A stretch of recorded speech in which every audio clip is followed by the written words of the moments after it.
Euh, Et après, tu fais pause. Messieurs, tu enregistres ou tu enregistres? Messieurs, ça tourne.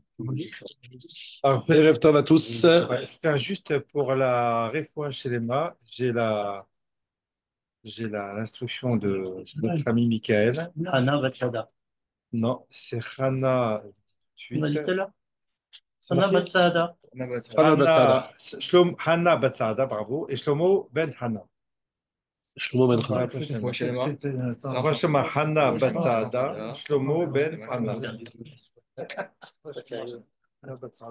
Alors, Rabotai, nous sommes au chapitre 4, Perek Dalet. Toujours dans le premier volume, Chelek Rishon. Perek Dalet, et nous sommes dans la lettre He. Nous avions commencé la dernière fois la lettre He. Achasdarim ve'agvulot ha'ele, inekem klal ha'mitzvot, ha'asin ve'alavim. אשר כל אחת מהן מכוונת אל תכלית הקנות באדם והעצים בו אחת ממדרגות המעלה האמיתית שזכרנו, והסרת אחד מענייני החושך והחסרונות על ידי פועל המצוות עשאי או המניעה מנהלות העשה. Je traduis et j'explique ce début de la lettre He.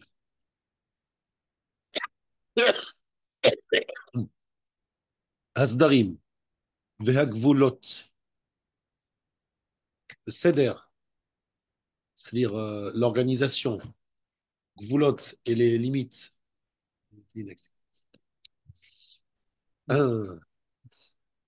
הנה הם כלל המצוות, העשין והלווים. C'est l'ensemble des mitzvot. Les mitzvot positives et les mitzvot négatives.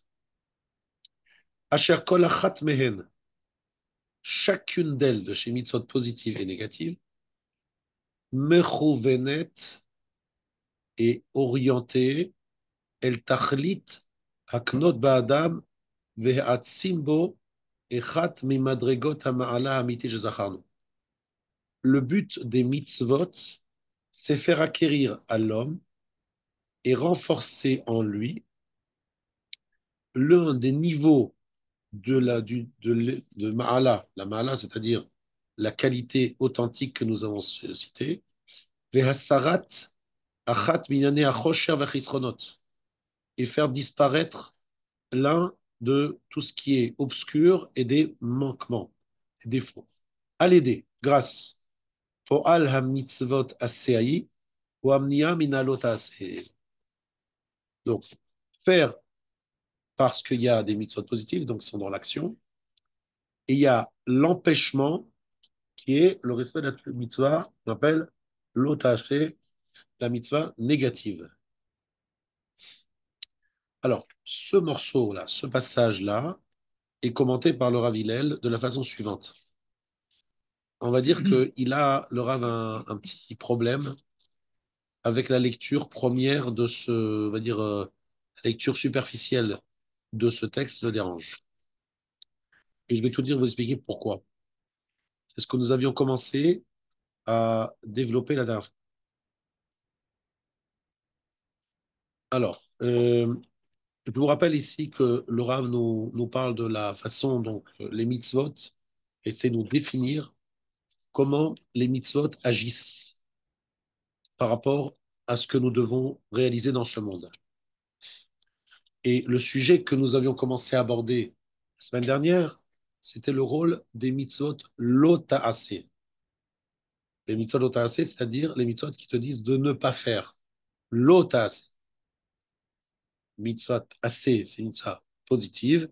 Mitzvah lota'aseh, c'est une mitzvah négative. À la lecture des mots du Rav, c'est tout simplement le respect de la mitzvah lotase est là pour nous empêcher, nous bloquer, ne pas nous laisser aller à un des chisronotes. Je m'explique, on va être très concret et précis. Pourquoi je dis à mon fils de ne pas mettre le doigt dans la prise. Il est bébé, c'est un bébé. Je ne veux pas qu'il prenne un coup de jus. Chas shalom. Donc, le but de l'OTAC, c'est uniquement de le protéger de quelque chose qui est nocif à sa santé. Protection. C'est ça le but du l'OTAC. Est-ce que nous allons dire que le l'OTAC du juif, c'est le protéger de toutes sortes de dangers que représente la Avera? Hachem nous révèle qu'un juif qui a fait telle ou telle Avera est un juif qui est rentré dans un chisaron, c'est-à-dire dans un état de manquement, de défaut, de, de choses qui, comme une sorte d'écran, qui va l'empêcher de se réaliser. C'est ça l'explication a priori simple du Rav. Asarat echad minyane achoshev chisronot.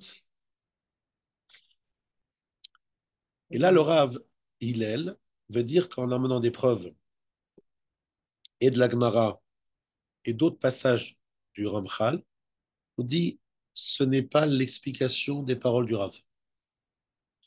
L'explication des paroles du Rav, c'est de dire que même les mitzvot négatives ont un effet positif. Je m'explique. Akadosh Baruch Hu nous a pas mis seulement dans un monde où il y avait beaucoup de tentations pour nous tester et voir si on est capable de respecter les règles qu'il nous a édictées. C'est que le fait même d'avoir une tentation et de refuser de céder à la tentation est un élément qui a pour conséquence un renforcement de notre spiritualité. La résistance face à la proposition de la Avera est en soi déjà un élément constructif.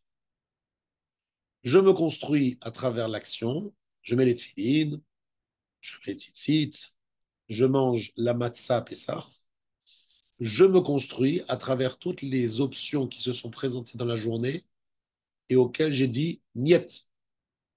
J'aurais dû le faire si je n'avais pas été juif shomer mitzvot, mais comme je suis juif shomer mitzvot, je refuse.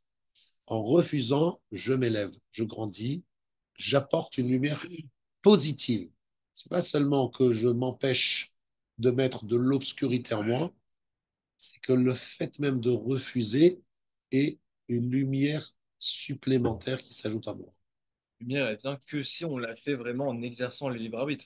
Si, entre guillemets, on a vécu la journée, mais sans tentation, on n'a Ah, pas fauté. alors Il n'y a, y a exactement, pas, y a pas de raison d'avoir un degré supérieur. exactement. Donc, c'est vraiment exercer le libre arbitre. Et c'est très intéressant, le DAF, la page Kiddushin, qui parle de ça, c'est la page 39 Kiddushin.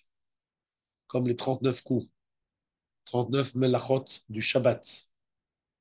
Yashav, les mots de l'Agmara. Velo avar avera. Il s'est assis et il n'a pas transgressé la vera. Vous avez compris, c'est-à-dire assis. Il n'a pas bougé, il est resté à sa place. Eh bien, qu'est-ce que dit l'Agmara là-bas? Notnim lo sachar keose mitzvah. On lui donne un salaire équivalent à quelqu'un qui accomplit une mitzvah. C'est par rapport à la dimension de Oui, c'est libre bizarre. arbitre. L'abstention est comme une action. Non, mais là, c'est quoi? Il Il est n'a pas, assis. il n'est pas venu Ça le s'est présenté chercher. à lui. Il achète dans le sens qu'il s'est retenu, ça veut dire. Il s'est dit, il n'est pas allé. En fait, il a exercé son Yetzeratov. Comme quelqu'un qui ferait C'est une sûr mitzvah qu'il a pour les exercé son étudier. Yetzirah, mais tu as compris qu'ici, l'enseignement, le chidouche, Ouais. c'est que on lui donne un salaire. Mais non, pas un salaire. Il a juste pas. T'as pas fait une avéra. On va pas te sanctionner parce que t'as pas fait l'avéra. Tu n'as pas fait l'avéra, donc tu n'as pas de sanction. Non. Tu as un salaire comme quelqu'un qui fait une mitzvah. Donc c'est bizarre, ce salaire. D'où il C'est un vient? chidouche, mais c'est quand même la justice. Après, il y a des gens qui ont plus de tentation que d'autres. C'est normal qu'ils soient récompensés pour avoir Être retenu. résisté à la tentation. Ouais. La semaine dernière, on avait expliqué un petit peu comme Youssef. Youssef, chaque fois qu'on lui met sur son corps des insignes de royauté, des bijoux, des choses, etc., c'est un récompense, comme le dit le Midrash. Ce cou qui ne s'est pas penché vers la Vera, cette bouche, etc., etc., chaque partie de son corps est récompensée. Et là, justement, c'est très intéressant ce que dit ici Laura, parce que vous savez tous que le monde dans lequel nous vivons est un monde qu'on appelle dans la Kabbalah les mondes des clipotes. C'est une image qui veut dire que, de la même façon que pour manger un fruit, il faut enlever la clipa, il faut éplucher, enlever l'écorce. Eh bien, nous sommes pleins de clipotes qu'il faut casser. Pour les casser, il y a l'action et il y a s'empêcher de faire une avéra. Il vaut, il vaut une forme d'explosion d'une clipa. La retenue. La retenue est en soi comme l'équivalent d'un acte. Ça, c'est un grand chidouche. Est-ce que ça marche dans l'autre sens? Est-ce que si je vais fauter ou alors que je ne décide de ne pas faire une action positive, imaginons que j'ai la possibilité d'aller étudier à Torah et que je ne vais pas étudier, est-ce que ça ne crée pas de la même manière que tu faisais une fois? Alors, il y a un principe. Si je n'ai pas fait une mitzvah positive qui s'est présentée à moi, je ne l'ai pas faite, je devrais rendre des comptes sur le fait de ne pas avoir fait la mitzvah positive. Puisque, par exemple, si vous n'avez pas mis le loulav après le loulav Sukkot ou la matzah Pessah, on est comptable, on est d'accord, on doit Sûr. payer. Est-ce que ça crée une clipa? Oui, c'est sûr. Ouais. Ça veut dire qu'en fait, il y a 613 mitzvot correspondant et aux membres et aux guidines et aux nerfs. Le Rav comprend que c'est une construction. En fait, si je pouvais aller, et si j'arrivais, je ne suis malheureusement pas au niveau, mais si je pouvais complètement aller au bout de mon raisonnement, je vous démontrerai que tous les 613 mitzvot forment un homme shalem, entier, auquel nous devons en fait quelque part ressembler. Je m'explique. Rien que ce Shabbat, Shemot, on a dit que Akadosh Baruch Hu s'adresse à Moshe en disant Moshe, Moshe. Tout le monde s'est posé la question, mais pourquoi Hachem se répète Moshe, Moshe? Et le Bnei Yissachar répond il y a le Moshe qui a été programmé dans le ciel et le Moshe qui est effectivement sur terre.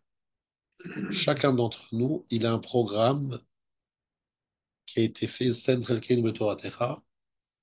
autour des 613 mitzvot. On a le projet Ariel Gay et dans le ciel. Et il y a la réalité d'Ariel Gay sur terre.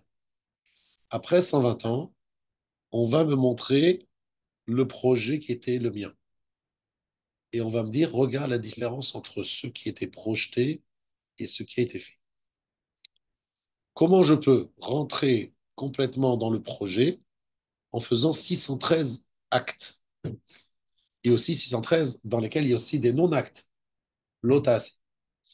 Si j'arrive à résister devant les mitzvot otas, devant les propositions d'Averot et agir, je crée un Adam Hachalem qui est le projet qu'Hachem avait pour moi. Vous remarquerez, et là c'est un sujet que le Rav développe beaucoup ici, que notre vie est composée sans arrêt de clipotes, c'est-à-dire de problématiques à faire sauter, problèmes sur notre route. On rentre à la maison, notre femme fait la tête.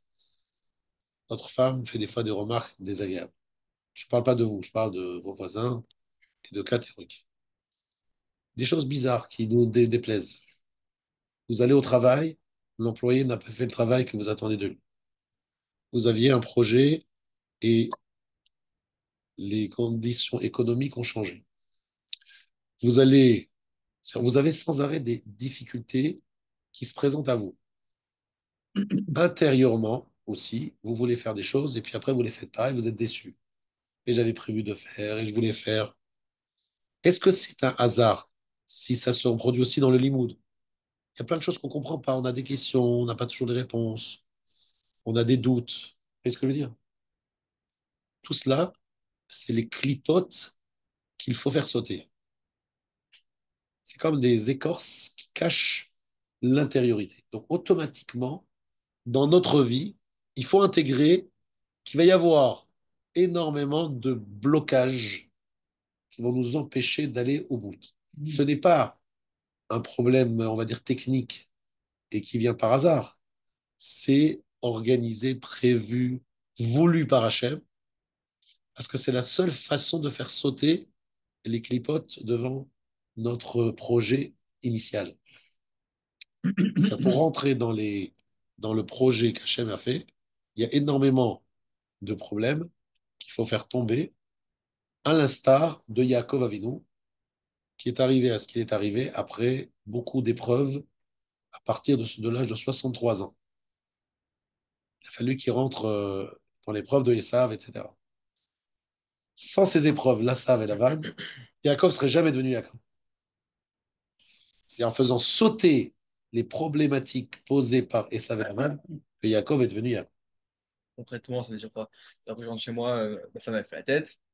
Voilà. Quand vous dites c'est une clipote, c'est quoi? Quelque chose en moi que je dois changer? C'est-à-dire que tu vas te mesurer à une situation dans laquelle tu vas te mettre en colère, Ça, tu vas être, empathie, tu vas être déçu, tu vas être mal et tu vas te dire tout ce qu'Hachem fait pour le bien. Ma femme, elle a tel et tel problème, elle a par exemple ses règles, elle n'est pas en forme. Tu vas trouver toutes sortes d'explications et tu vas surmonter l'épreuve que représente cette figure un peu non accueillante. Donc, qu'est-ce que tu vas faire? Tu vas faire sauter une clipa, sauter une clipa, sauter encore une écorce à l'intérieur de toi et à l'extérieur de toi.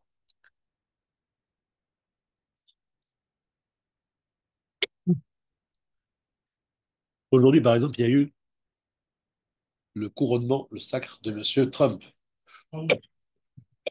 Ce qui est très intéressant, c'est ce que les journalistes disent. Comment on arrive, il se rappelle il y a 4 ans, il était au fond donné perdant dans toute. Comment on arrive à surmonter toutes ces épreuves? Donc les gens voient ça comme une sorte d'exemple de capacité de surmonter une épreuve. Tu étais au fond du trou et tu te retrouves au top. la résilience. Et ça, c'est une force que tout le monde admire. Tout le monde lui envie parce qu'on dit, voilà, comment toi, tu as réussi à tellement de difficultés, tu es arrivé quelle force, quel courage, quelle détermination, n'est-ce pas? On admire ça. Eh bien, il faut savoir que le rôle d'un homme sur Terre, c'est justement là, un mode bénissionnote. C'est supporter, démonter un Nisayon. Lorsqu'un Nisayon se présente, une épreuve se met en doute. Si par exemple votre femme a l'air d'être des fois injuste dans ses réactions, vous devez lui dire de ma part, Rav Gay te remercie. Ah oui, il me remercie. Il me remercie de me mettre sur ma route des visages, on va dire des visages pâles, parce que ça me permet à moi de surmonter ma colère potentielle, au moins ma déception potentielle. Je prends sur moi, je dépasse et je me dis merci Hachem, merci Hachem, merci Rav Gay de m'avoir éclairé. J'ai fait sauter une clipa extraordinaire. Je suis construit. Et aujourd'hui, qu'est-ce que les gens ils veulent? Ils veulent une femme qui va toute leur petite volonté sans discuter, une petite boniche qui disent oui, oui. Je leur ai dit, vous savez, j'ai connu un. C'est très intéressant parce que ce rapport homme-femme, il est très intéressant dans la relation avec Hachem. J'ai connu un garçon qui venait me voir, un homme, il s'est plaint de sa femme. De quoi? Ma femme, elle dit toujours oui. Je dis, pardon? J'en peux plus. De quoi tu te plains? Elle est toujours d'accord. Jamais, jamais elle me fait la tête, jamais elle me conteste. Tout ce que je dis, elle dit oui. Magnifique, Mazatov, je vais te mettre dans un livre de record. Il m'a dit non. Je suis plus intéressé par ma femme, elle n'est plus désirable parce qu'elle n'est plus difficile à obtenir. Elle est tout le temps partante. C'est intéressant de voir ça. C'est-à-dire, il s'est senti dans une difficulté parce que sa femme ne présentait aucune difficulté. Et donc, j'ai dit, voilà, regarde bien le grand Yesod qu'il y a ici. Un homme qui a, par exemple, beaucoup d'argent, il est dans une grande situation de grande détresse. Il sait qu'il a de quoi vivre, lui, ses enfants, ses petits-enfants, ses petits-enfants, pour des générations. Donc, en fait, il n'a absolument obligé de rien faire. Il place son argent, c'est l'affaire, elle est réglée. Cet homme est un homme qui a un danger. Il dit, mais pourquoi je vais me lever le matin? Quelle difficulté je vais surmonter pour justifier ma vie sur Terre? Les gens pensent de l'extérieur que je parle de choses qui sont fausses, mais j'ai eu des gens comme ça. Et je les ai vus désappointés et désorientés, parce que être un homme, c'est être capable de surmonter les épreuves et de faire sauter les clipotes, on les appellera comme on veut, et dire que quelqu'un qui est Yoshev velo avar avera, celui qui s'assoit et ne fait pas la vera, il a un sachar, un salaire comme quelqu'un qui fait une mitzvah, page 39 dans Kiddushin, n'oubliez jamais. 39, comme les 39 travaux et les 39 coups. C'est très intéressant. Et au niveau de l'effort, on pourrait dire même plus que quelqu'un qui fait une mitzvah. Ça peut être plus difficile que quelqu'un qui fait une mitzvah, celui qui résiste à une avera. Mais ici, on n'est pas en train de parler de la récompense des efforts. On est en train surtout de révéler que l'accomplissement de la lota AC est un accomplissement. C'est une réalisation. C'est ça qui est intéressant. Ça s'appelle une réalisation que de ne pas donner libre cours à un lota AC. C'est une réalisation. C'est pas juste ne pas se mettre dans un problème. Je veux dire, c'est-à-dire que Yosef, il a créé une force de courage face à Madame Potiphar et toutes sortes qui ressemblent, qui fait que finalement, c'est le chef-d'œuvre de Bereshit. Bereshit termine avec Yosef. On a mis ses ossements dans le cercueil. C'est la fin de Bereshit, n'est-ce pas? Tu finis pas un livre comme ça par hasard, par une phrase comme ça. Un cercueil qui a été repris et porté avec eux à la sortie d'Égypte. Tu t'es jamais demandé, mais tous les Shvatim, Yehuda, Reuven, ils ont tous été transportés. Pourquoi on ne parle que de cercueil de Yosef, que Moshe va aller chercher, et qu'on en parle, on dit que c'est le dernier mot de Bereshit. Tu sais, déjà, tu as un sens. Vous comprenez pourquoi Atzmot Yosef? C'est qu'en fait, on est en train de dire, en disant aussi que devant la mer, Yamsouf, elle ne s'est ouverte que parce qu'elle a vu le cercueil de Yosef. En disant cela, on dit que le ressortir du galout, c'est résister à Madame Potiphar. Que ce qui nous fait sortir, c'est l'Atzmot Yosef. C'est la puissance de Yosef qui nous fait sortir de l'exil. Ça veut dire que l'exil, il est l'existence du lota assez sous une forme générale qui dit, voilà, monsieur, madame, monsieur Pharaon dit aux femmes, tuez les garçons. Non, on résiste. Niet, on n'écoute pas Pharaon. En faisant cela, elle résiste à Pharaon, donc deux femmes faibles, devant l'homme le plus puissant de la terre, et ils disent, niet, on n'écoute pas. Pourquoi? Parce que Elohim nous a dit de ne pas vous écouter. C'est des gentils. Vous parlez de quoi? Moi, je vous dis, moi, je suis Pharaon, je vous dis de m'écouter. Elohim, il a dit qu'il ne faut pas faire ça. Nous, on accomplit Elohim et pas ce que dit Pharaon. C'est la fin du galout. Le galout, c'est justement cette emprise de l'exil, donc de Paro, et la capacité de se libérer de cette emprise en disant, moi j'ai peur d'Elohim, beaucoup plus peur que de Pharaon. En clair, il y a un décret qui te dit, fais ton examen Shabbat, tu dis, niet, je ne ferai pas mon examen Shabbat, mais tu auras zéro. Là, je ne ferai pas mon examen Shabbat. En traduction très classique. C'est sortir du galout, ça. C'est la sortie du galout. Parce que sortir du galout, c'est pas de sortir physiquement, c'est de se préparer au niveau spirituel. Donc, comment est-ce qu'on arrive à construire un homme? Si vous regardez bien dans les mots du Ramchal, il dit donc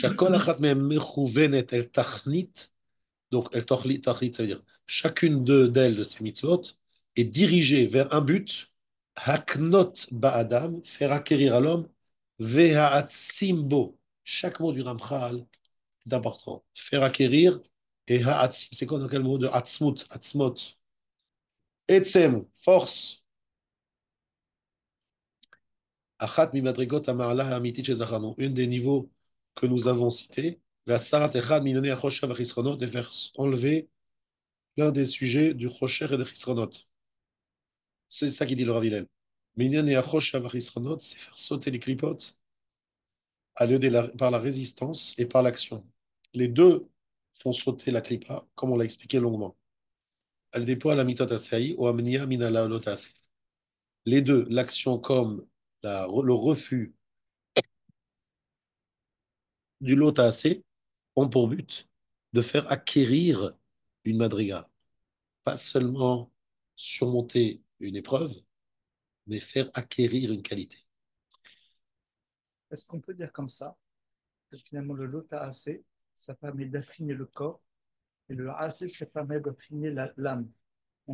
Est-ce qu'on peut le. Parce que finalement, c'est deux facettes de la même médaille. Alors, il faut savoir que l'aneshama n'a pas besoin d'être renforcé. L'aneshama est chelek eloka mimal, c'est une étincelle de Dieu. Quelqu'un m'a fait remarquer encore ce week-end, il m'a dit attention, lorsqu'on dit que la Neshama est une étincelle divine, à partir de l'étincelle de Eloka, vous comprenez ça comment? C'est un morceau de Dieu. C'est vrai, les mots Chelek, Eloka, Mimal, c'est les mots utilisés. Votre Neshama, c'est quoi alors? C'est un morceau d'Hachem? Par divine. Par divine? Donc c'est un morceau de Dieu. C'est pas physique, c'est virtuel, quoi. Non, alors, virtuel, c'est un mot qu'il faut bannir. Ça, tu l'utiliseras pour les réseaux sociaux. Alors, le mot virtuel n'est pas un mot exact lorsqu'on parle de la Rouhaniout. La Rouhaniout n'est pas virtuelle. C'est vrai que tu ne peux pas la palper parce que tu n'as pas l'essence pour la palper, mais elle est plus que virtuelle. Elle est l'émettre, l'authenticité elle-même, l'existence elle-même. C'est bien ça, quand il y a la création de l'homme, que Dieu souffle. Il dit que le souffle part de l'intérieur. Bravo. Lorsque Akadosh Baruch Hu souffle pour donner la neshama en lui, Kolman denafach, celui qui souffle, c'est une partie de lui-même. Mais attention, ne vous trompez pas. La neshama, c'est une beria. C'est quelque chose qui, c'est une création. Ça veut dire que le jour où Hachem veut, par exemple, faire disparaître le monde entier, il n'a aucun problème à faire disparaître toutes les neshamot parce que lui-même n'est pas touché. On est d'accord? Oui. C'est-à-dire que lorsqu'on parle que c'est une étincelle divine, c'est que ça, c'est une partie très importante, mais c'est pas Dieu lui-même. C'est Hachem qui a beaucoup plus investi dans la neshama, il y a beaucoup plus de Dieu dans la neshama que dans le reste. Et en quoi l'homme, Akadosh Baruch Hu, se trouve dans la neshama? C'est la neshama, elle est celle qui va influencer, mashpia. C'est celle qui va, comme Hachem, faire une influence sur l'homme, influencer le corps. Maintenant, lorsqu'on fait une mitzvah positive, on renforce le corps et l'âme, les deux. On renforce le lien entre l'âme et le corps. Lorsqu'on ne fait pas une mitzvah notacée, on évite une catastrophe, mais plus que ça, on renforce aussi la neshama et le corps. Les deux sont renforcés, et dans une mitzvah positive, et dans une mitzvah négative. C'est au même niveau, ça. On les renforce des deux côtés au même niveau. Oui, même niveau, je ne sais pas exactement calculer, et je pense que ça dépend des mitzvahs positives et des mitzvahs négatives, mais on les renforce dans les deux cas, les deux. C'est-à-dire, qu'est-ce qu'on veut dire renforcer un neshama? C'est qu'un neshama a besoin de sentir que le corps accepte son neshama. Alors, je vous donne juste un élément très important qui va venir dans le Ramchal, c'est-à-dire que la neshama, elle, voudrait influencer beaucoup plus le corps, mais le corps ne laisse pas assez de place à la neshama pour qu'elle puisse avoir son influence. Et donc, inversement. C'est très simple. Tu as un élève, tu veux lui donner Marachitosfot, Rishonim, Acharonim, sauf que l'élève, il arrive, ni prépare, ni révise, ni s'investit, il écoute d'une demi-oreille. Qu'est-ce que tu fais? Tu lui donnes beaucoup moins que s'il était investi avant, on est d'accord? Tout simplement. Le salaire, ça, c'est par rapport à la. Le Foum, Sahara, Agra. Le salaire dépend de l'effort. Donc, quand c'est un tzaddik qui lutte un péché, c'est facile que pour un rachat. Pas du tout. Faut pas savoir que le tzaddik qui résiste, c'est jamais, tu peux pas évaluer ça comme étant plus facile que pour un rachat. Parce que la faute proposée au tzaddik est beaucoup plus forte. La preuve en est dans la fin de Kiddushin, où on parle de tzaddikim elionim qui ont peur, on a peur qu'ils font avec une femme. Je dis, mais même moi, je vais pas aller avec cette femme. Sauf que tu ne sais pas de quelle femme il s'agit, tu ne sais pas comment le Yitzhara s'est approché d'eux. Donc surtout, ne dis pas cette phrase. Le tzaddik a une Avera beaucoup plus sympathique, beaucoup plus attirante et forte que celle qui se présente à nous. Donc, quand on ne fait pas la mitzvah, on renforce la clipa. Donc lorsqu'on fait pas la mitzvah, on renforce la clipa. Lorsqu'on fait la vera, on renforce la clipa. Lorsqu'on résiste à la vera, on fait sauter la clipa. Pas seulement on évite d'en rajouter une, c'est vrai, mais en plus on fait sauter celle qui existe. Clairement, il n'y a jamais d'état neutre. En fait, on est toujours en mouvement de enlever ou Exactement, retirer, on quoi. est toujours en mouvement. Jamais le même. Ce qui pourrait expliquer qu'un rata, à chaque fois qu'il agit, il rajoute des clipotes. Et pour faire tout va, c'est très long pour lui. C'est très difficile. En fait, Il faut bien c'est un comprendre que retour nous, on presque. voit les choses seulement par un côté purement technique. Oui, il a la famille, c'est pas évident de changer, etc. Et à part ça, il s'est habitué, il a mis plein d'avérotes en lui, tout ce qui n'était pas cachère qu'il a mangé. Ça lui rend plus difficile la perception du Hémet. Très dur pour lui. Il a mis beaucoup voilà, de mauvais d'éléments négatifs, tu vois. De nouvelles habitudes. Non, mais c'est plus que des habitudes. C'est des clipotes, c'est-à-dire c'est des forces spirituelles qui le dérangent, qui l'empêchent, qui le. On voit ça très clairement dans les. Parce qu'on s'occupe de gens qui sont loin. Des fois, tu t'assois avec eux, ils sont 100% d'accord avec ce que tu dis. Ils n'ont pas d'argument. Ils disent, ouais, t'as raison, t'as raison. Alors, tu changes, tu vas. Mais là, ils sont encore plus embêtés parce qu'ils se disent, il a raison le rabbin, j'ai pas de réponse à lui donner, mais ça m'est extrêmement compliqué de changer. Pas seulement à cause de la femme, les enfants, les voisins, les trucs.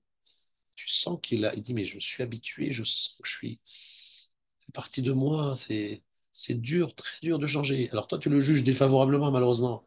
Tu dis, ouais, mais c'est quoi, c'est pas si compliqué. Mais tu te rends pas compte qu'il y a toutes ces avérotes à son compteur, c'est dur pour lui de changer. Il y a des clipotes, c'est dur.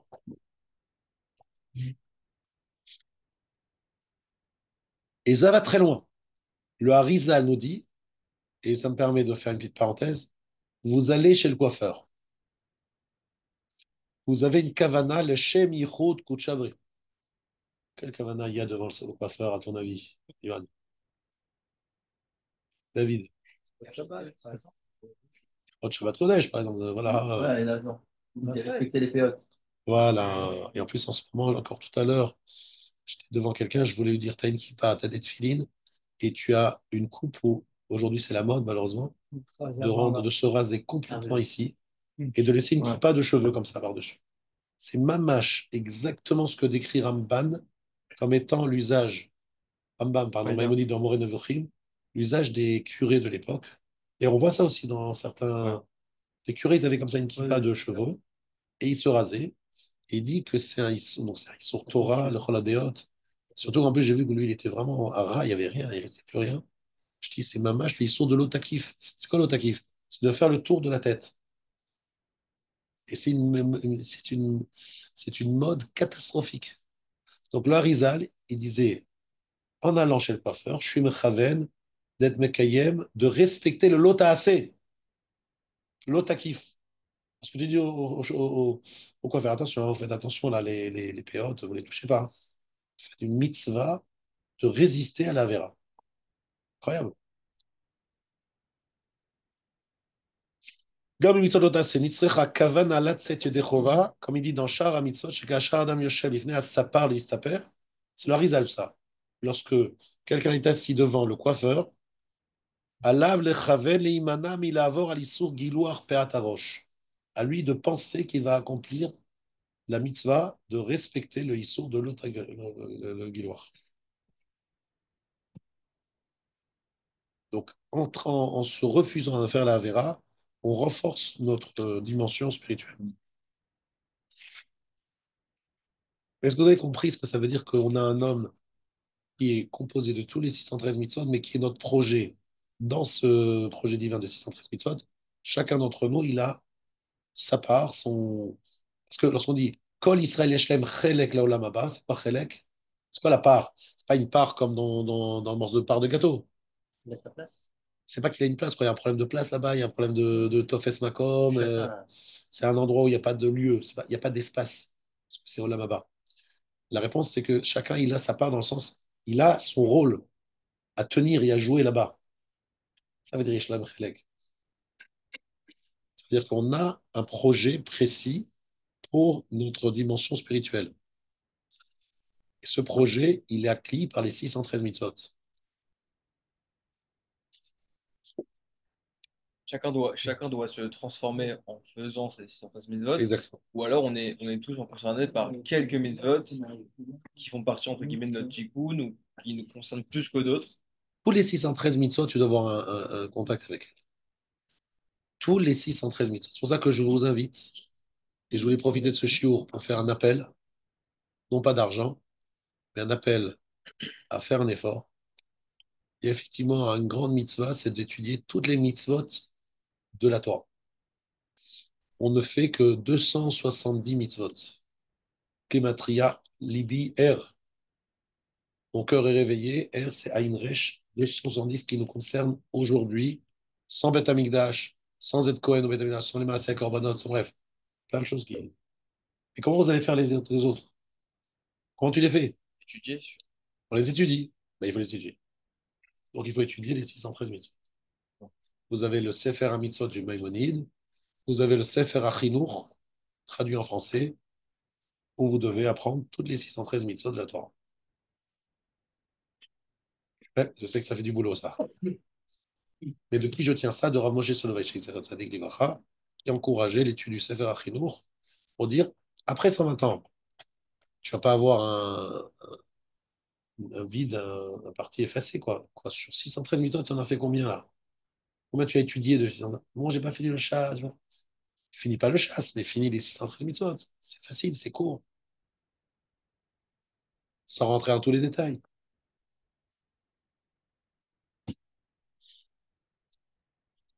Plus le sujet que nous explique ici les Sifrei Kabbalah, chaque fois que tu fais une mitzvah positive ou négative, tu construis partie de ton membre spirituel.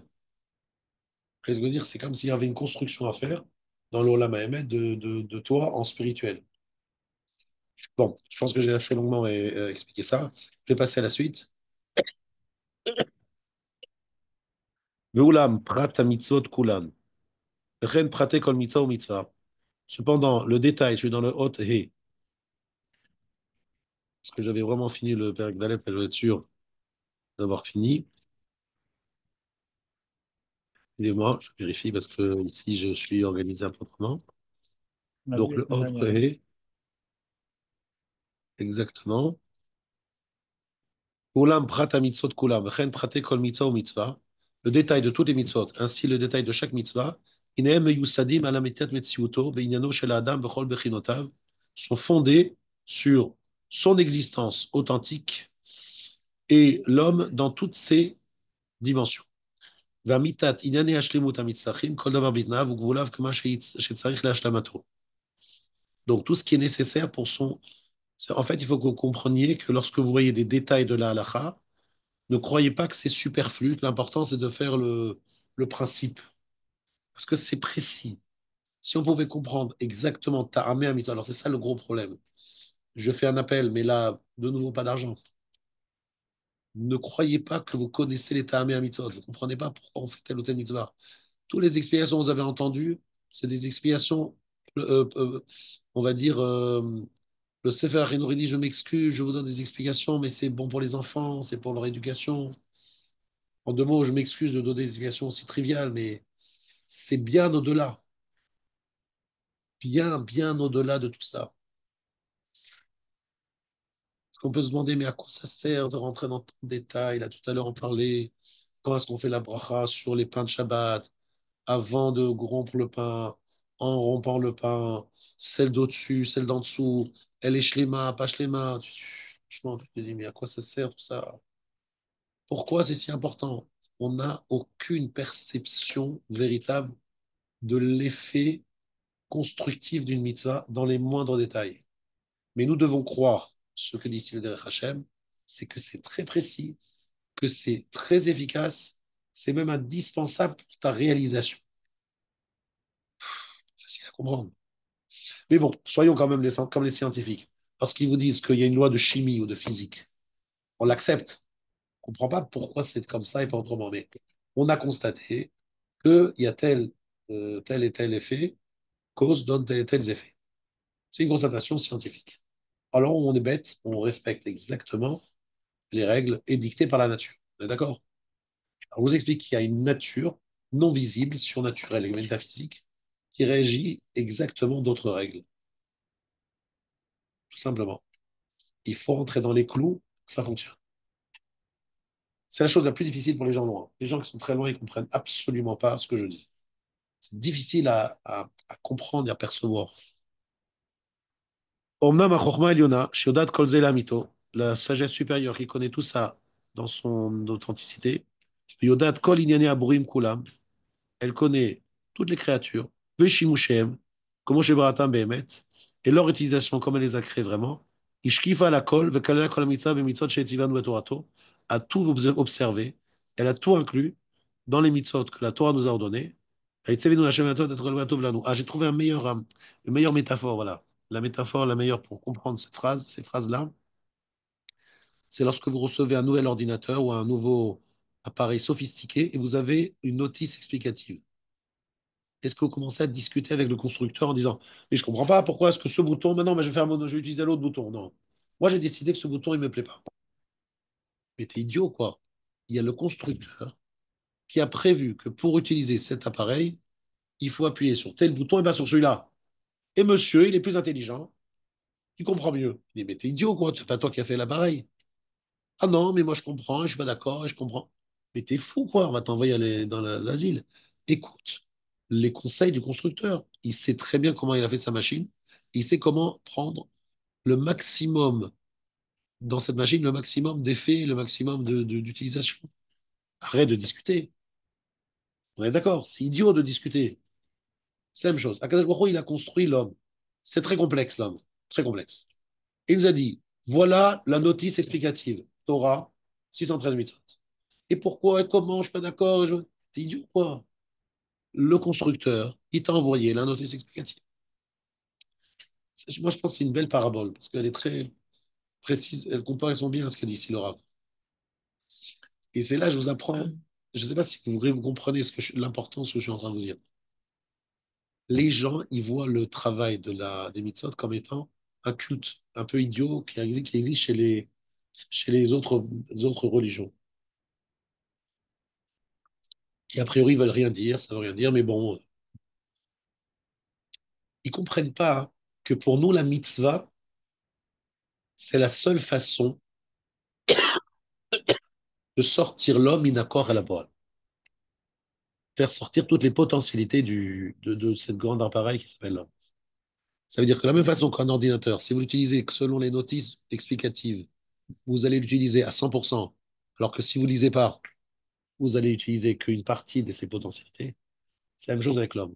Tu veux que sortir tes potentialités leur permettre de se réaliser, fais toutes tes mitzvot, et à ce moment-là, tu es au top. Tu les fais pas, ben ça va dormir. Il y a une grande partie de toi qui dort. Est-ce que c'est clair? Et ce que tu ne peux pas accomplir, tu l'étudies. Et tu dis, Yiratson, que ce que j'étudie, c'est comme si je l'avais. Gardez bien ça en tête. Hein. Je ne suis pas en train de vous dire des choses pour remplir le temps là. C'est vraiment des Yesodot à Emouna. Je suis mamine que chaque mitzvah que je fais, et si je le fais dans les moindres détails comme il faut, je réalise une partie de moi-même qui ne se serait pas réalisée sans la faire précisément telle qu'on me l'a demandé. Shoresh Avoda. Euh, c'est le Hot Vav. Shoresh Kolina Avoda ou Yeto Odam Pone Tami de Boro. Là aussi, c'est des chidushim. Il va falloir les expliquer. La racine de tout le sujet qui est lié à la Avoda, je vous rappelle qu'il y a Torah, Avoda, Gemilut Hasadim. Qu'est-ce que c'est Avoda? Weyot Adam, Pone Tami de Boro. L'homme doit se tourner toujours vers son créateur. Ou chez Yeda Veyavin, chez Ulo Nivra El Aliot Middabek Beboro. il doit comprendre. Alors, chez Yeda, Veyavin, hein. Attention aux mots. Chez Yeda, Veyavin. Yedia et Havana. Expliquez ce que ça veut dire. Shulo Divra El Aliot Midabek Beboro, il n'a été créé que pour être collé littéralement à son créateur. Ulu Sam Beze Olam El Aliot Kovesh et Titzro, il n'a été mis dans ce monde que pour maîtriser, dominer son Yetzara. Ou Meshabed Atzmo le Boro Bekoach HaSechel, littéralement, se, se servir, se rendre Eved, esclave à son créateur avec la force du Sechel, et faire Tavat Achomer Anetiato, à l'inverse du désir de la matérialité et son penchant. Il doit diriger toutes ses actions pour arriver à ce but et ne doit pas s'en détourner. Très, très important ici. Le Rav, il est en train de dire, de la même façon que dans un projet, par exemple, vous faites la guerre sur sept fronts en Israël. Qu'est-ce qu'il dit, Netanyahou? Il dit, voilà, le projet que nous devons réaliser dans cette guerre. C'est très important de ne pas perdre de vue quel est le projet. On fait la guerre pour faire en sorte que le Hamas ne soit plus armé, ne puisse plus diriger la bande de Gaza. Cet objectif n'est pas encore réalisé. Nous faisons la guerre pour retrouver les Khatofim. D'accord. Donc tu mets clairement le but et tu te donnes les moyens pour arriver à ce but. C'est très simple. On ne va pas travailler autrement. Donc, je demande à chacun d'entre nous ici quel est le but de sa vie. Eh bien, le Ramchal répond à votre place. Tu es juif. Tu es croyant. Le but, c'est d'arriver à Dvekut. C'est quoi Dvekut? La colle, d'avec, se coller. Se coller à qui? À ton créateur. Franchement, monsieur le rabbin, c'est vraiment pas clair. Dvekut. Bon, c'est déjà un mot. Il te dit, Eyot Adam pone tamid le bor. Alors, il dit une phrase très importante, que l'homme se tourne toujours vers son créateur. C'est ça la avoda. Ça veut dire, toute action que vous faites, ça doit être dans cette direction. Il y a une chose où vous allez avoir du mal. Et j'ai dit ça, Mina Shamaim, tout à l'heure, par hasard, dans le Messilat Yesharim. Il y a la parnassa. C'est une grande partie de votre vie, c'est quand même chercher de quoi vivre, n'est-ce pas?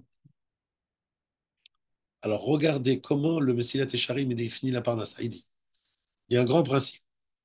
Tout ce que Hachem a décrété qui allait te revenir, personne ne peut te le prendre. Un concurrent, ça n'existe pas en fait. Alors, pourquoi est-ce que tu es obligé de faire la Ishtadlout? C'est un knas, c'est une taxe. Hachem, il a décidé, parce que vous avez fait la faute d'Adam Arishon, vous allez quand même travailler. Mais le Maasé, une fois que tu as payé ton knas, ton PV, c'est-à-dire la Ishtadlout, l'effort, après, aucun rapport. Ce qui vient, ça vient. Moi, je dois juste payer mon knas. C'est-à-dire, je dois payer mon PV, il faut que je fasse le travail.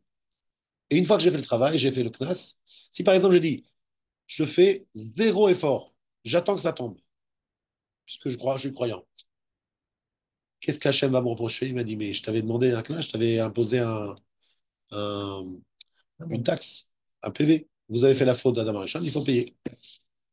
Si tu payes, eh bien, effectivement, je te donne ce qu'il te faut. Donc, fais le minimum. Tu ne peux pas payer un PV. Tu n'as pas envie de dire, tu n'appelles pas le service en disant au trésor, est-ce que je peux payer un peu plus? C'est écrit là-bas, 100 euros si je paye tout de suite et 300 euros si je paye dans 3 mois. Eh bien, je veux absolument payer 300 euros tout de suite. Est-ce que vous acceptez?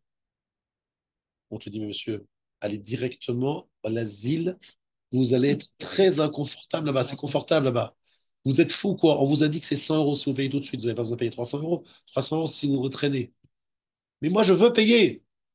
Et vous êtes fou. C'est un CNAS, c'est un taxe, c'est un PV, c'est une sanction. Donc, il y a des gens qui se prennent la tête. Ils vont gagner encore et encore et encore. Hachem d'envoyer dit, il rigole. Il dit, mais je t'ai envoyé une taxe, un PV, et tu es en train de te dire, je vais en faire plus. Mais t'es fou, quoi? Je t'ai dit 100 euros, pas 300. Je t'ai dit de travailler que quelques heures par jour et tu veux travailler du matin au soir. Mais t'es fou, quoi? Vas-y, continue, fais l'idiot. Vous entendez ce que c'est comment le Messiah Técharim, il voit les choses. Mais même lorsque tu travailles, tu te tournes vers ton créateur en disant, Hachem, je sais que tout ça, c'est de ménique, c'est de comédie. La parnassa, c'est toi qui me la donnes. Donc tout ce que je fais, c'est parce que je dois me rendre quitte de ton décret, Bezet Aperator Alechem. C'est tout. Donc avant de le faire, vous dites, Ani Oler le Kayem, Knas, le Knas de Zet Aperator Alechem. Donc je vais au bureau, je m'assois, je fais quelques coups de fil, je fais le travail pour cacher le miracle. Après, je rentre chez moi, ta femme me dit, alors comment c'était aujourd'hui? Je dis, même, je comprends même pas ta question. Et Comment c'était aujourd'hui? J'ai payé ma taxe. Et après, qu'est-ce que ça va donner? Mais c'est même pas en mes mains. Je paye ma taxe, c'est tout. Donc je suis en train de me tourner vers Hachem. Je suis quitte Hachem de ma taxe. Bon, ça suffit. Je suis quitte. Et bon, tu vois là, même ça, tu vois autrement. Chaque instant, tu prenais le bon. Hachem, tu aimes ça, tu aimes pas, ça te plaît pas. C'est exactement comme si vous êtes en vacances avec votre femme. À chaque instant, vous dites, mais qu'est-ce qui lui ferait plaisir? Est-ce que vous êtes avec elle du matin au soir? On est en vacances. Chaque instant, elle se dit, il m'a fait ci, il m'a pas fait ça. Vous vous dites, qu'est-ce qu'elle attend que je fasse? Ça pose des petits problèmes. Mais bon, il faut tout le temps, avec sa femme, justifier ce que vous faites pas. Vous êtes avec elle. C'est les vacances. Il n'y a pas d'excuse. Il n'y a pas le bétaminrach à côté et il n'y a pas le travail. Vous ne pouvez pas vous en sauver. Donc il y a un moment, elle se dit, il est avec moi, il n'est pas avec moi. Il fait le boulot, il ne fait pas le boulot. Qu'est-ce qu'il fait là? Là, qu'est-ce qu'il fait? Vivement les vacances, c'est-à-dire le retour à la vie où je peux fuir dans mon cabinet, mon bureau, mon machin. Tout le temps, je demande est-ce qu'il fait, est-ce qu'il pense à moi, est-ce qu'il fait ce qu'il doit faire en tant que. N'est-ce pas? C'est ce qui se passe dans les couples pendant les vacances, soi-disant vacances, entre guillemets. Eh bien, l'Avdi, la femme de l'autre. Akadosh Baruch Hu, il nous dit comme ça. Est-ce qu'à chaque instant, tu me regardes, tu tournes vers moi, tu attends de moi, c'est ça la avoda, c'est ça la dvékout. Tu penses à moi tout le temps, tout simplement. Alors moi, je dis ça sous les choupas, d'ailleurs, c'est très très vrai. Je ne dis pas ça pour parler dans les repas, je dis, maman, j'y pense vraiment. De la même façon, très important, c'est que de la même façon que à partir du mariage, chaque décision que vous allez prendre, vous devez en fait quelque part dire la réponse que je vais vous dire. Je peux vous inviter? Je peux vous faire ci? Tu dis, il faut que je demande à ma femme. C'est pas, vous allez toujours dire ça. Je crois que ma femme, pas me le dire, vous le pensez vraiment, c'est normal, vous êtes ensemble et il faut prendre la décision ensemble. À partir du moment où vous avez bar mitzvah, vous êtes marié à quelqu'un qui dit, dis-moi, je propose de faire ceci. Attends, il faut que je demande. Qui va demander? À 13 ans, tu n'es pas marié. Tu vas demander à Hachem. Est-ce que tu valides? C'est bon. Mais qui c'est Hachem? Hachem, il est à côté pour lui demander? Non. Je demande au Rav, je dis, Rav, est-ce que c'est moutard, pas moutard? Est-ce que vous pensez que c'est une bonne chose? Est-ce que la Torah, elle aime ça, elle aime pas ça? Voilà. Je pense que c'est une image très claire des choses. Sous la choupa, tu deviens, tu manques, tu pars, tu perds ton indépendance. Chaque chose, tu vas demander à ta femme, est-ce qu'elle est d'accord, pas d'accord, elle va. Même chose avec Akadosh Baruch Hu. À 13 ans, est-ce que Hachem il valide pas, il trouve ça bien, pas bien. Et le tzaddik, c'est quoi? C'est celui qui est constamment dans une relation avec Hachem en disant, ça te plaît ce que je fais maintenant? Qu'est-ce que tu voudrais que je fasse de mieux? Comment je peux te en faire plaisir? Et comment je pourrais t'ajouter quelque chose? Donc, un amoureux avec une amoureuse, c'est exactement ça. Shidour, il est fou amoureux d'elle, lui, enfin moi. Qu'est-ce que je peux faire? Tout un instant, il réfléchit. Qu'est-ce que je peux lui faire pour lui faire plaisir à ma fiancée? Qu'est-ce qui pourrait lui. Alors, je l'appelle. Des fois, en pleine nuit, tu l'appelles, des fois, 2 heures. Qu'est-ce que je peux lui dire qui va lui faire plaisir? Bon, ça dure pas très longtemps, c'est juste la période des fiançailles. Après, au début du mariage, et après, on pense que c'est acquis. Ça, c'est la notion de dvécoute, elle est très claire, dvécoute. Il y avait une question sur. Parce que la taxe que l'on doit payer sur, sur notre, on va dire, sur notre parnassa est fonction de notre comportement. C'est ça la question qu'on me pose. Alors, sachez une chose, c'est d'après ce que dit le Messilat Yesharim là-bas, tout le monde doit payer la taxe en fonction de votre émouna. Parce qu'attention, le gros problème, je vois les paresseux. Les paresseux arriver comme avec des gros sabots en disant, moi je crois en Dieu, je crois en gros Dieu. Ouh là là, je suis un grand croyant. C'est-à-dire quoi? Il travaille le minimum. Il dit, le rabbin, il a dit, c'est une taxe. Donc, je travaille le minimum et je passe du temps, je perds mon reste de mon temps, tourner en rond. Soyez très sûr que votre taxe que vous payez, c'est considéré pour vous comme une taxe, pas que vous faites, c'est une façon pour vous d'être paresseux avec diplôme rabbinique. Faites attention. Donc, effectivement, on a le droit tous, ce que j'ai demandé à Rav Shapira comment faire. Et le Rav Shapira, il m'a dit, tu enseigneras à tes élèves de réduire au fur et à mesure de leur vie et de leur avancée spirituelle leur ishtadlut. Ce qui est intelligent, il sait très bien il faut dire aux gens, imaginons que avant de venir à des shiurim, avant de faire tchouva, une monsieur, il faisait toutes les shtaluyot pour tout. Il était capable de passer des heures, de faire des coups de fil, de voyager à l'autre bout du monde pour rencontrer quelqu'un qui peut-être il va acheter le produit, mais il y a très peu de chances, etc. D'accord? Il fera tout ce qu'il peut pour gagner Il vient au shiurim de Rav Gay, il est le Messiah Tesharim, il dit, oh là là, Rav Gay, comment je fais? Je lui dis, au lieu de faire 10 démarches, volontairement, alors que tu pourrais en faire 10, tu en fais 9. Et la dixième, tu dis, Hachem, écoute, la dixième, je la fais pas pourquoi? Pour m'occuper de ma femme, de mes enfants, étudier la Torah, faire un minyan. Tu vas m'enlever la parnassa, parce qu'au lieu de faire 10 démarches, j'en ai fait que 9. Ah, Hachem, j'ai fait ce qu'il fallait en faisant 9. L'année d'après, ou 2 ans plus tard, au lieu de 9, tu fais 8. Plus le temps passe, moins tu fais des ishtadlout. Mais c'est progressif. Voilà, rappelez-vous, ça c'est un bon enseignement que m'a dit le Rav. Parce que finalement, quand on travaille pas aussi, enfin, je veux dire, c'est mieux d'être au travail plutôt que de ne rien faire. Non, attention. Lorsqu'on ne travaille pas, on ne parle pas de quelqu'un qui est oisif. Il ne travaille pas. Pourquoi? Parce qu'il va plus s'occuper de sa femme et de ses enfants. C'est pas non plus, c'est aussi une mitzvah. Qu'il fasse du goulout rassadim ou qu'il étudie, mais il n'est pas en train, comme tu dis, Hmm. de voir Netflix. D'accord? Parce que sinon, c'est pas ce qu'il C'est vrai qu'il faut avoir un certain niveau pour, en fait, le temps qu'on a gagné à ne pas travailler, Voilà. le mettre dans des bonnes choses plutôt que. Alors, sachez que c'est un chidouche que le Rav dit. Il dit d'abord Yeda veyavin. 2 mots, c'est précis. Yedia et Havana. Est-ce que quelqu'un ici peut me définir ce que c'est Yedia et Havana? Savoir et comprendre. Savoir et comprendre. C'est la traduction française. Mais qu'est-ce qu'il y a derrière Yedia et Yavin?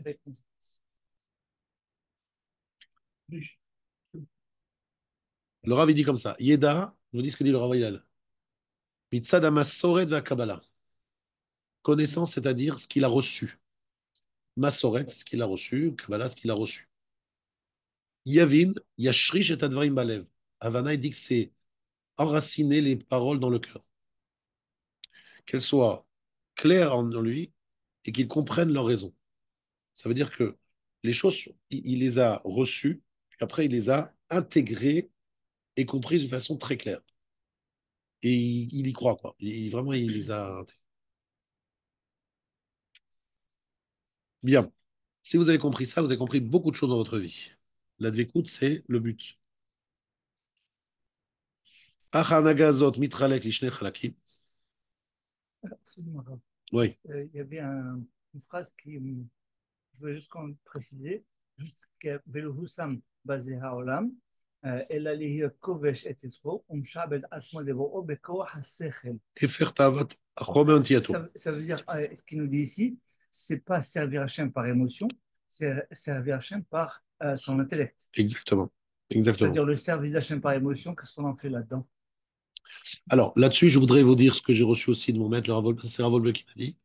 Il m'a dit que tout ce qui est basé sur l'émotion et uniquement sur l'émotion est quelque chose de très fragile. Parce qu'il y a des hauts et des bas dans l'émotion. On ne peut être sûr d'avoir quelque chose de solide que lorsque la chose elle est comprise par le cerveau. Donc, Ve'ahavta et Hachem Elkecha, c'est quoi? Alors, c'est vrai que ça ne doit pas rester au niveau du cerveau, mais ça doit d'abord commencer par le cerveau et après Veyada Tahayom Vashevota Elevaver. C'est-à-dire d'abord le comprendre très clairement. Parce que si vous basez tout sur votre émotion, il y a des choses que vous ressentez. Vous avez donc quelqu'un qui est là avec cette filine. sa kippa, alors qu'on est à l'extérieur, etc. Mais le même personnage, il a mis une coupe où il n'y a pas de peyote. Ça veut dire qu'il a ressenti la tfili, la tfila, mais il ressent pas le issour de l'otakif. Il est sous le rouleau compresseur de la mode. Et parce que la mode lui dicte de faire une chose, bah, il l'a fait. Et c'est contradictoire. Tu fais la Torah, tu fais pas la Torah. Bon, il a du mal avec ça. Ça veut dire que si basé sur l'émotion, il y a des hauts et des bas, il y a des choses qui sont dans la mode, qui ne sont pas dans la mode, machin. Si vous basez sur le sechel, c'est sérieux. Et le sechel seul, ça suffit pas. Il exclut, justement, c'est pour ça que je pose la question, il exclut autre chose que le CRL. Et bon, Parce que lorsqu'il parle de ça, Kovesh et Titzro, ou Meshabed Atzmo le Boro Bekoach HaSechel, il parle d'une situation où le Yetzara le pousse à justement faire quelque chose où émotionnellement il a envie de faire. c'est pas le jeu du SRA, Et c'est voilà. l'émotion. Le CRL doit prendre le dessus. Non, l'émotion, ce n'est pas que le du Yetzara, parce qu'il y a aussi l'émotion positive, qui marche aussi, heureusement, dans le bon côté. Mais là, on parle de quelqu'un qui est devant une attirance. Par exemple, il veut s'asseoir, se manger un produit pas caché. Le Yetzara lui dit, vas-y, vas-y, c'est pas grave, t'es fatigué, t'es affamé, c'est pas grave, c'est pas grave. Qu'est-ce qu'ils vont encore dire les rabbins? Qu'est-ce qu'il y a vraiment dedans? Qu'est-ce qu'il peut y avoir vraiment dans cette viennoiserie? Je demande au vendeur qui est goy, vous avez mis du porc là-dedans? Évidemment que non, le goy te dit. Mais c'est sûr qu'il n'y a pas de porc. Vous croyez que j'ai morcé un morceau de jambon dedans? Ben, lui, ce qu'il appelle du porc. Et les problèmes à l'Afrique, c'est pas tout à fait la bonne personne. Je suis dans un restaurant pas cachère. Monsieur le restaurateur, vous me servez du poisson. Il n'y a que du poisson. Non, il n'y a que du poisson. C'est bien du saumon, mais c'est évident que c'est du saumon. Et il est cachère. Mais évidemment qu'il est cachère. Le gars, il lui dit il est cachère. Le gars, il connaît les halachot, où il a cuit, qu'est-ce qu'il a mis dedans, etc. Ah, vous avez vu, c'est cachère. Ah, c'est cachère. Pourquoi? Parce qu'il est gêné, parce qu'il est en repas d'affaires. Il n'a pas voulu forcer le bonhomme à aller à un truc cachère. Il est dans un truc pas cachère, il cherche à trouver quelque chose à manger. Il ne va pas prendre qu'un coca zéro ou un coca rouge. C'est un peu gênant. Il veut faire bonne figure devant son vendeur. Donc il trouve toutes les permissions. Mais qu'est-ce qu'il peut y avoir déjà dans du saumon, monsieur le rabbin? Et qu'est-ce que j'ai pris? Des tomates. Qu'est-ce qu'il peut y avoir dans les tomates? Donc il trouve toutes sortes de permissions. Et là, son Yetzerara lui dit, mange. Son Sechel lui dit, mais attendez, 2 secondes, 2 secondes. Tu connais bien les halakhot d'abord. Est-ce que tu sais tous les problèmes halachiques qu'il peut y avoir dans une cuisine non cachère? Tu t'es déjà rentré dedans? Tu connais les halakhot avec un grave baki? Peut-être qu'il n'y a pas de problème. Peut-être. Il y a des gros problèmes aussi. Qu'est-ce qu'ils ont mis sur la grille juste avant? Bon, bref. En 2 mots, il y a des problèmes halachiques. Mais dans ce cas-là, le Yetzirah te dit mange. Le Sechel te dit mais réfléchis 2 minutes. Tu dois demander à un rave si c'est cachère ou pas cachère. C'est pas à toi de trancher ce genre de choses. Dans ce cas-là, il n'y a que le Sechel qui peut le raisonner. Parce que le Yetzirah lui dit vas-y, qu'est-ce qu'il peut y avoir déjà et pourquoi et comment? Non? Force de David Ameller, par exemple, il a dit je voulais aller dans tel endroit, mais mes pieds m'ont amené au Beth Midrash. Il est tellement, tellement ancré dans la Torah et les mitzvot que ça vient de son corps, même plus de son sechel.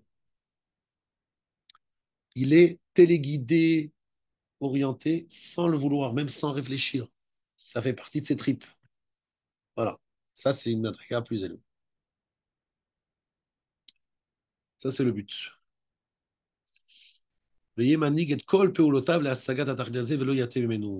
Il doit donc orienter toutes ses actions en fonction de ce but-là. Dvekut. Je vous rappelle que la Gemara dans plusieurs endroits dans le chasse, on dit que la Dvekut, c'est aussi s'attacher au Tamid Racham. Et Hashem Elokera Tira, c'est-à-dire d'avoir un lien avec un Tamid Racham. C'est un grand principe. La Dvekut, c'est difficile. Si par exemple, tu te prends un rabbin à demeure qui vérifie tout ce que tu fais, tu lui demandes chaque chose que tu fais, c'est bien, c'est pas bien, c'est aussi une façon de se rattacher à Hachem.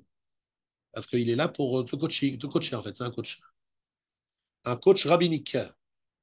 Imaginez-vous que vous installez chez vous Baba Salé pendant 3 semaines. Il regarde tout ce que vous avez à la maison, même ce que vous cachez dans les toilettes. À un moment, vous allez dire, Baba Salé, c'est un grand cavote de vous avoir, mais j'aimerais prendre un peu de vacances. Ouais, pardon? Télé déjà, tu l'as enlevé, tu l'as débranché. le truc, machin, ça commence à créer une pression, mais c'est une vécoute, parce que tu sens que le bonhomme, il est avec, et toi, tu es pas à l'aise, quoi.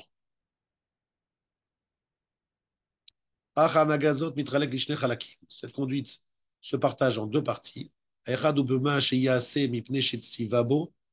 Donc, ce qu'il va faire, parce qu'Hachem lui a donné l'ordre, ou ce qu'il fait parce qu'il n'a pas le choix. Alors, c'est quoi ces choses-là qu'on fait parce qu'on n'a pas le choix? Manger, dormir, pas le choix. Perusha echad ou klal maaseh mitzvot. L'un, c'est l'ensemble des mitzvot. Hasheni klal ma she'adam mishtamesh min haolam le tzorko. Ce que l'homme utilise pour son besoin. Prenons un exemple très simple. Vous mangez. Où il y a la dvekout b'Hachem au moment où on mange. Pourquoi on est collé à Hachem? Tu manges. On a conscience que c'est grâce à On cette terre qui remercie nous donne la vie. Hachem pour chaque fois que tout ce qu'il nous a donné. On dit on va manger, non pas pour se faire plaisir, mais pour servir Hachem. Se donner des forces pour pouvoir le servir. N'est-ce pas? Donc on a transformé ce qu'on est obligé de faire en un maaseh dvekout, une action. Pas seulement ce que tu manges le Shabbat, mais même ce que tu manges la semaine, c'est dans ce but. À part ça, il explique ici, il y a aussi les midot. Les midot, c'est pas dans ça rentre dans quel groupe là? Les midot. C'est quoi les midot? Toi, tu te dis la chose suivante. Il y a un moment où tu as de la jalousie envers quelqu'un. Tu ressens une grande jalousie. Qu'est-ce que vous faites? Je veux m'attacher à Hachem. Hachem, il n'aime pas les jaloux. Qu'est-ce que je fais? Je répète ce que je viens de dire. En adam uchan lachavero nogea. Personne ne peut toucher à ce qui t'est préparé, même de l'épaisseur d'un cheveu. Ce que tu as, c'est Hachem t'a donné. Personne ne peut te le prendre. Pourquoi tu es jaloux? Ce travail-là, c'est un maaseh de vécoute. Parce que c'est naturel d'être jaloux. Moi, j'aime toujours regarder la jalousie des enfants. Vous avez remarqué comment les enfants sont jaloux les uns des autres? Vous avez plusieurs enfants, bas âge, ou même plus en bas âge. Ils sont grands. Vous dites une phrase à l'un, l'autre, il est vexé. Pourquoi vous l'avez dit à l'autre? Il n'a pas dit. Même des grands, hein. Faire très, très, très attention en bataille à ce que vous dites aux enfants. Même grands. Et même dans une synagogue, le rabbin, il a plus souri à celui-là qu'à l'autre. Il fait plus de. On est des grands enfants pleins de bêtises d'enfants. Sauf que comme on grandit, on est plus capable, on est plus sournois, on cache mieux notre, nos défauts. Les enfants, ils sont caches. Ah, maman, après t'as donné cette voiture bleue. Tu voulais la voiture bleue. Tu as donné la voiture bleue. Non, mais moi, je voulais la voiture. Pourquoi tu la veux tellement? C'est parce que l'autre, il l'a. Ça le dérange que l'autre, il a. Alors, nous, les grands enfants que nous sommes, on va acheter une voiture. Ta femme te demande, mais pourquoi tu vas acheter cette voiture? En vérité, c'est parce que tu as vu que ton voisin, il l'a acheté. Tu vas avoir une voiture plus chère, plus belle. Et là, il faut se rappeler cette histoire que j'aime beaucoup raconter, j'ai déjà raconté plusieurs fois. C'est que un couple arrive chez le Rosh Steinman et madame et monsieur discutent. Grave, on a un problème entre nous, Shalom Bait. Mon mari veut acheter une nouvelle voiture, dernier modèle, toute option. Et elle dit, moi j'ai peur que les gens, ils vont nous voir. Nous, on a les moyens, on fait de la tzedaka, c'est pas grave, on n'est pas tzedaka, etc. Mais on a les moyens, on peut acheter une très belle voiture. Moi, je dis à mon mari, on va nous envier, c'est pas la peine, n'achète pas une voiture qui attire le regard. Après, les gens, ils vont te regarder, ils vont être jaloux. Je leur avais dit, jaloux de quoi? Jaloux d'une voiture. Vous avez bien dit ça, jaloux d'une voiture. Est-ce que tu connais le chasse? Demande au mari. Dis non. Le moitié du chasse? Non. Une macérette? Non. Une sougia? Non. Bref. un ignare total. Et le Rav il dit, de quoi tu veux qu'on soit jaloux? Ce n'est rien de Torah. Jaloux d'un dernier modèle de voiture, mais c'est digne de gosse. Au lieu d'avoir une petite voiture miniature, c'est devenu une grosse voiture, mais c'est la même chose que les enfants.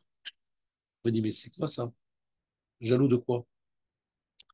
Alors, il joue un jeu, le Rav, il sait très bien mais il veut nous rappeler que c'est fou, cette folie d'être jaloux parce que l'autre, il a un dernier modèle de voiture, je veux acheter le même. Parce qu'il a le dernier iPhone, il faut que j'achète le même. C'est une folie. C'est digne d'un enfant de 1 ou 2 ans. Ce qu'on peut être jaloux, c'est une seule chose. Tu as fini le chasse. Ça t'a demandé beaucoup de travail, d'efforts, de nuit, de veille. Là, je suis jaloux et tu as raison d'être jaloux. Et pour le reste, des ch'touillottes, parce que lui, il a un peu plus, un peu moins. Et jaloux de quoi? Sur ces beaux mots, je vous quitte en vous souhaitant une très bonne soirée. Exact. Exactement. Bonjour.